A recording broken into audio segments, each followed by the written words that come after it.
தற்போது இருக்கக்கூடிய அந்த இன்ஃப்ராஸ்ட்ரக்சரை மேம்படுத்தணும். கல்வித்துறையை நான் மூன்றா பிரித்து பார்க்கிறேன். அதில் இருக்கக்கூடிய சிக்கல்கள்: 1 மாணவர்கள், 2 ஆசிரியர்கள், 3 பள்ளிக்கூடங்கள்.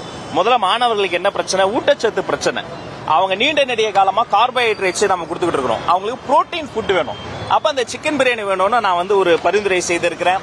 நல்ல பாதுகாப்பு வேணும். அதற்கு நல்ல சீருடை வேணும், தரமான சீருடை வேணும். இப்ப எங்க அண்ணன், எங்க அப்பாங்க காலத்துல இவங்கெல்லாம் இருக்கிறாங்க. அவங்க காலத்துல இருந்து இப்ப என்னுடைய காலம் வரைக்கும் அது ஒரு போர் அடிக்கக்கூடிய, பாதுகாப்பை முழுமையா உறுதிப்படுத்தாத ஒரு சீருடையாக இன்னும் மேம்படுத்தணும். அந்த சீருடையினுடைய பட்டன் போற டைப்பா இருக்கு. யோசிச்சு பாருங்க, ஒரு ஸ்கர்ட்டை போட்டுக்கிட்டு என்னுடைய மாணவி சறுக்கு மரத்துல விளையாடுறது சுலபமா இருக்குமா?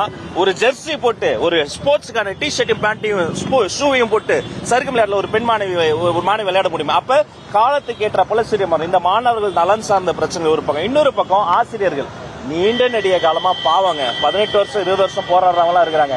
என்கிட்ட மனு தராங்க. எனக்கு வேதனையா இருக்கு. என்னங்க 20 வருஷமா இந்த பிரச்சனை தீரலன்னு கேட்கும்போது தீர்க்க யாருமே முன் வரல. அப்ப அந்த ஆல் யூனிட் மீட்டிங் வச்சு அதெல்லாம் நான் ஆவணப்படுத்திருக்கிறேன். 3வது இன்ஃப்ராஸ்ட்ரக்சர், பள்ளிக்கூடங்கள். அங்க கழிப்பறைகள் கட்டி கொடுக்கிறோம், ஆனா அது மெயின்டெனன்ஸ் பண்றதுக்கு ஆளே கிடையாது. அங்க வகுப்பறைகள் கட்டி தராங்க, ஆனா உலகத்துக்கு ஏற்ற மாதிரி ஸ்மார்ட்டா மாறல. அப்ப இந்த மூன்றையும் அடுத்தடுத்து வரக்கூடிய இடங்கள்ல, அடுத்தடுத்து வரக்கூடிய மாதங்கள்ல பகுப்பாய்வு செய்து சீராய்வு செய்து மேம்படுத்தணும்.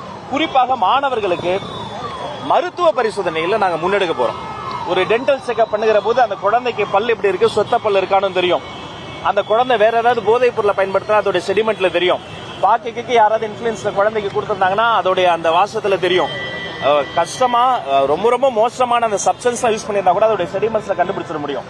அப்ப பீரியாடிக்கலான